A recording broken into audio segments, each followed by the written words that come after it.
Um, Good morning, my fellow colleagues. Um, so today, what we'll be discussing is GPUs in modern computing. I'm sure most of us are familiar with the term GPUs. Basically means graphics processing units. So this will just we'll do a brief introduction into it, then give some use cases into how effective GPUs are in modern computing. So, um, okay, okay. So, for introduction, says GPUs have moved far beyond gaming.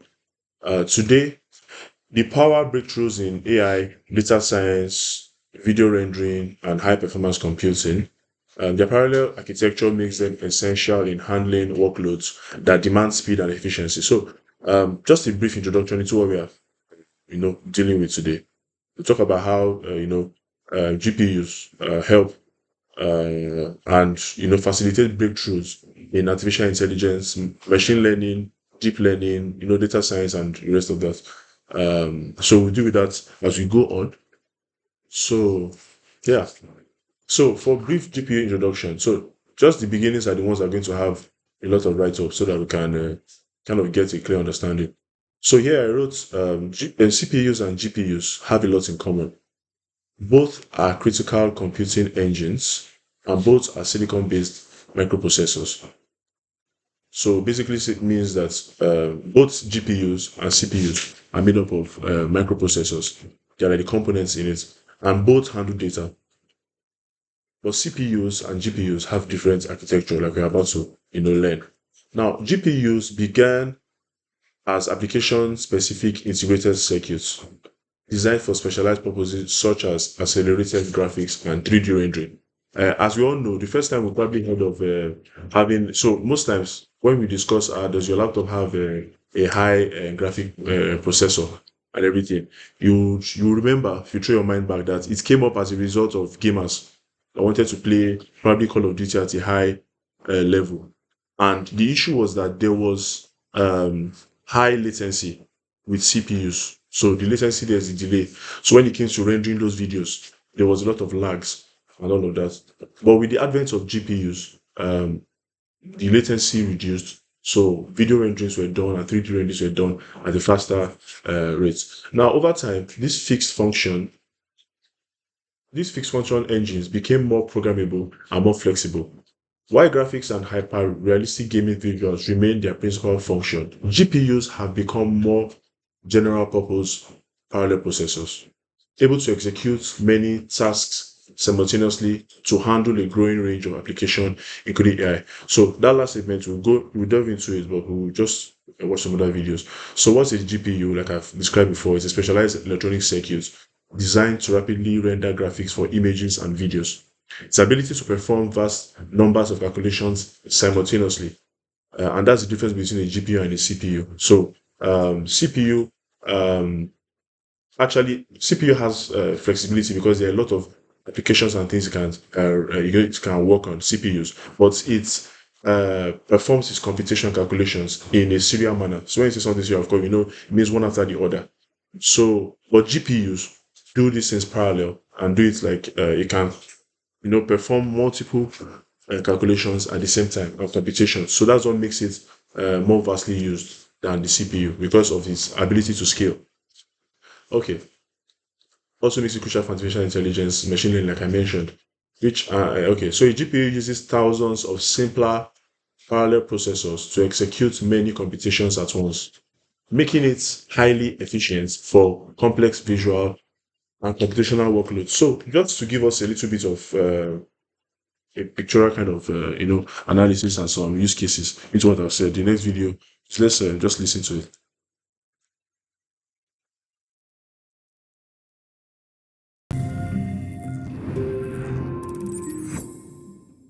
This video is sponsored by Micron, which manufactures the graphics memory inside this graphics card.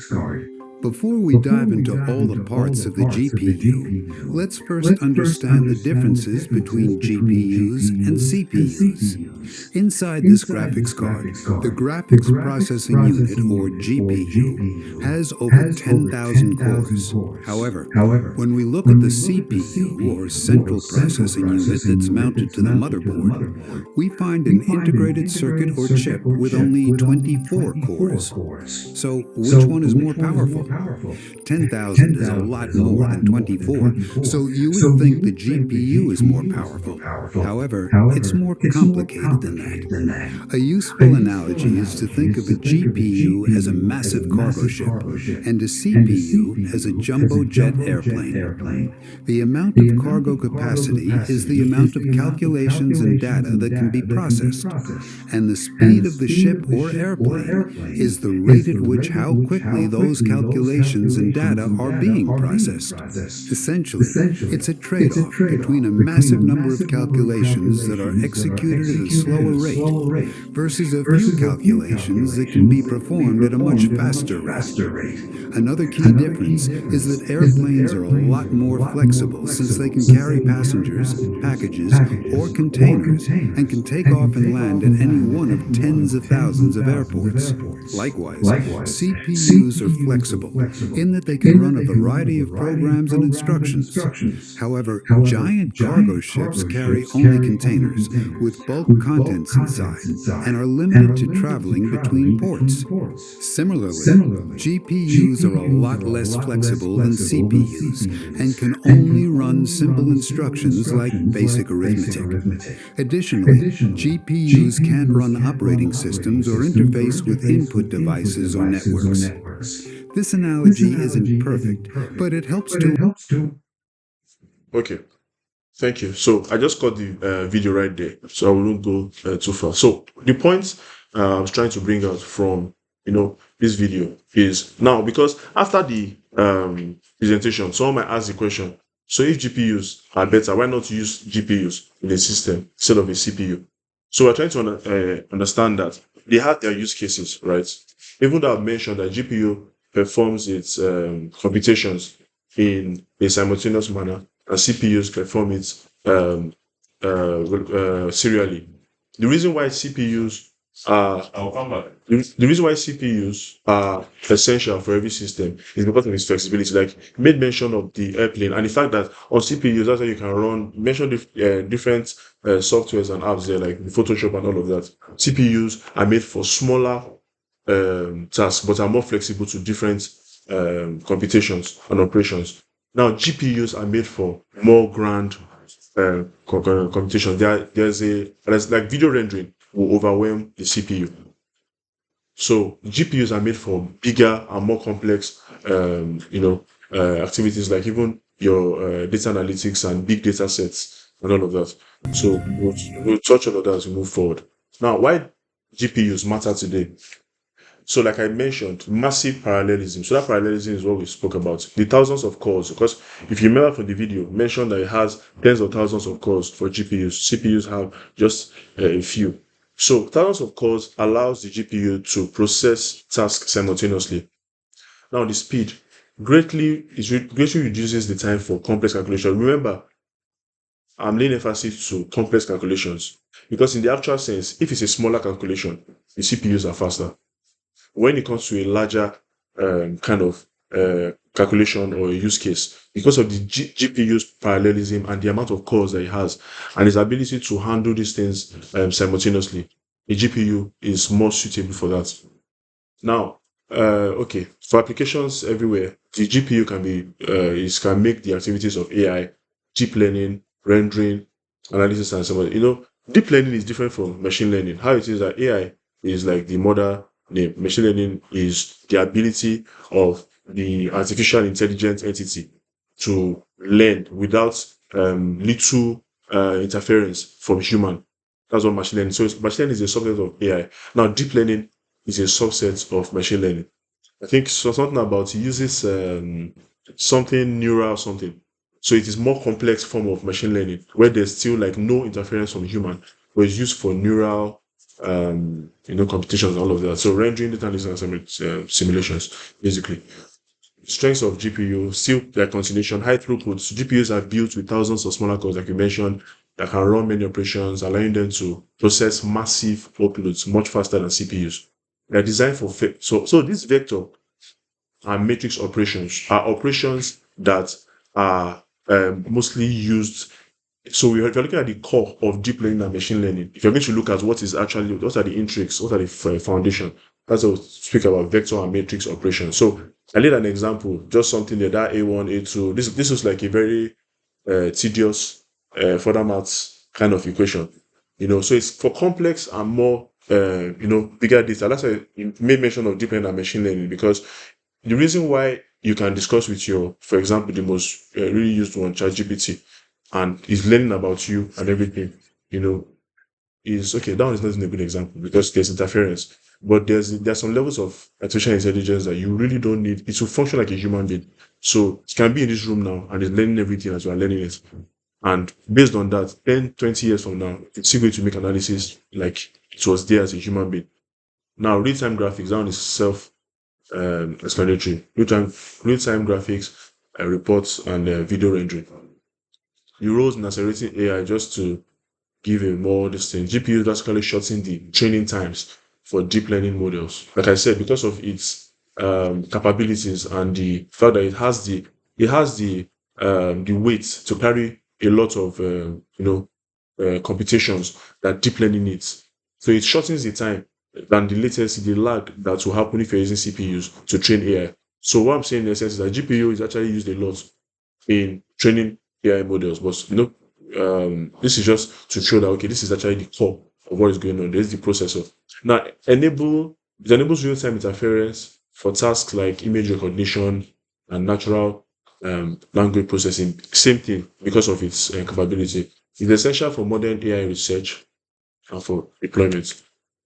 Now for scientific data applications, power simulations in physics, chemistry, and climate change. You know what simulations are? I think we all know. So like it's still the same thing. Simulations can also. I know it might not be the same thing as 3D render or whatever, but it's in line. And you know that you require a lot of graphics throughput for you to produce such data. Now, it supports big data processing and analytics at scale. Like I mentioned, when you have for like the last one, researchers, it enables them to process data sets. Data sets are information that they are separate, but they are interrelated in some way. You understand? So it allows you to process at a larger scale when you see this thing. And there's something I didn't cover in this slide. There are two major manufacturers of graphics interface. I think one is NVIDIA. The second one, I think, is it ADI or something. I would this thing. But they are the two major manufacturers of this GPUs. There are others too, but these are the two major ones. Okay, media creativity and visualization, which is one we all know that it does. Universal smooth video editing, 3D rendering, blah blah blah blah blah. Sorry. Animations, virtual reality, high resolution content creation, widely used in film, gaming. Have you wondered sometimes that how are they able to uh how is even Netflix and all of them how are they able to render at a very high, it's as if it's the way the film left the camera. That's exactly how it's coming to you on Netflix. How are they able to do all of those things and you see? So what makes it happen? Or sometimes if you are streaming on YouTube and YouTube is telling you to put on 4K Ultra, there's even Amazon Prime 4K Ultra and all those things. How are they able to give you those things? To give you a video render like you are there, or a video this thing like you are there, is because of the power of the GPU. I think yeah. So that just concludes it. So in conclusion, GPUs have become the backbone of modern computing, transforming industries by delivering the massive parallel processing power needed for today's demanding workloads. From accelerating artificial intelligence and machine learning to powering scientific research, big data analytics, and creative media production, GPUs provide unmatched speed and efficiency. The ability to handle complex tasks simultaneously makes them indispensable across technology, science, and at the creative world, and they will continue to drive innovation in the years ahead. Thank you.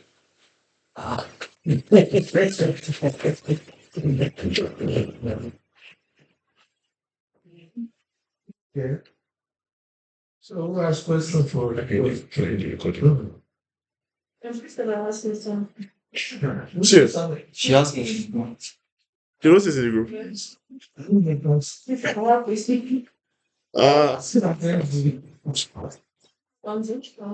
Step on the slide. No, there's no Zoom.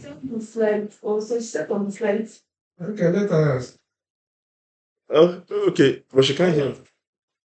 Oh, is it Or just is that going to stress me? Okay, let me call her. No, what's that? Okay, Okay. Ibrahim is calling already.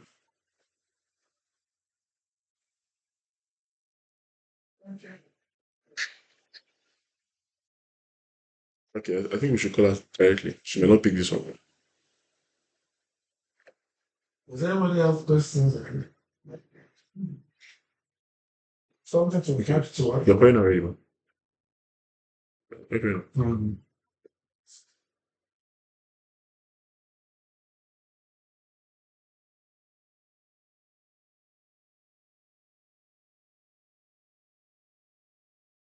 Yeah, no, anyone can talk.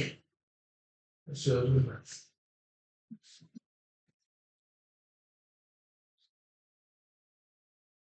What's the first question?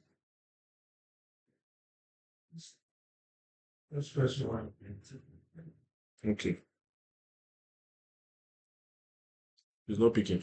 I guess she does not have the question. Okay, fair. Deep English is more than comments. Okay, we're hearing it for the first time, huh? No, I'm not ridiculous. And we understand everything. Yes, ma'am, right? Today is supposed to present it to me. And He said it's finishing. video explains everything, I think. The video were good. We don't have question for the boss. I'm not the boss, so. One of the bosses. No, sir. So we don't wine ourselves. We call ourselves boss.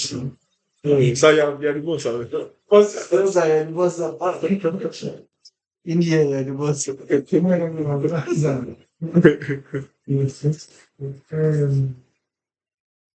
if that's not okay, just go page by page. Let's analyze this.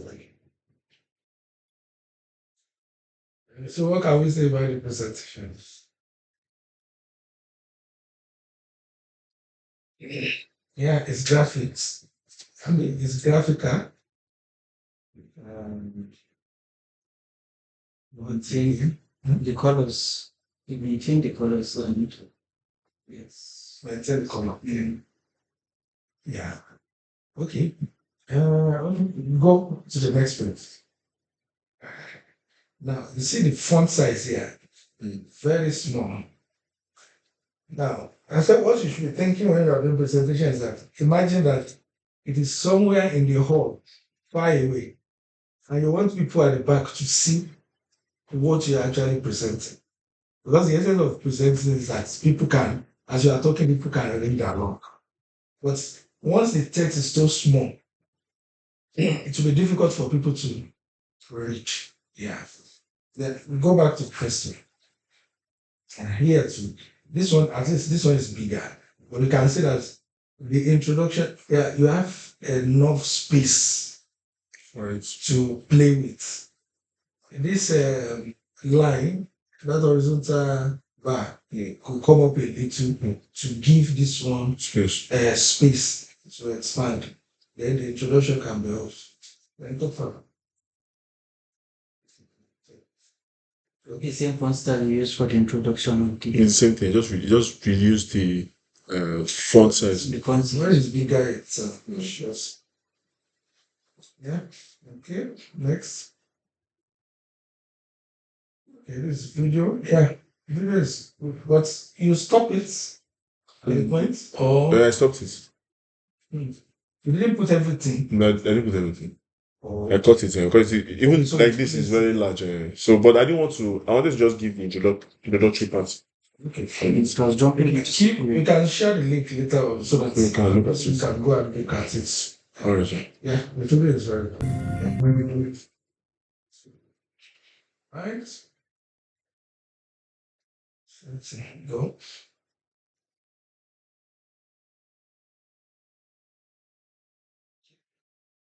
There's a problem.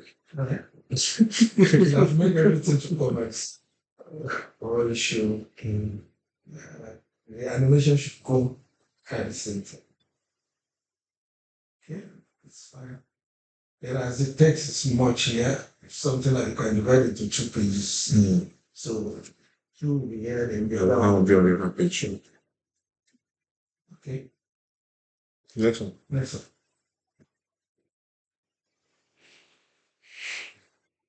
Okay, together. That's fine. Next page. Try to leave. Right. It looks like the pages are monotonous. Like the same thing you're just saying every time. The animation I come here, the one I came in the first I comment. made it consistent. This line on the same. Maybe at times you can juggle it. Yes. Maybe the picture can come to the side, this one can come to the So side. that's okay. Yeah. Okay. Okay. Next slide.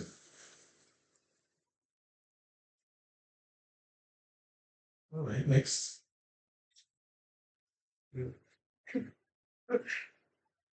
That's fine. Then the last that last the last picture. Let's see. Now, in the picture, you can see that it cuts your hand here. Those are the You should pictures. have done something like maybe put it in crop it with maybe a circle or a round edge. Okay, so it will cut from So that it won't Yes. appear that that hand is cut. hand is cut or something. So it's just been like a design from. Yeah. Okay. In fact, that's why I even moved it because the bottom two was cut. So that's why I moved it down. So but I didn't think about that circle. All right, that's fine. Let's start for you now.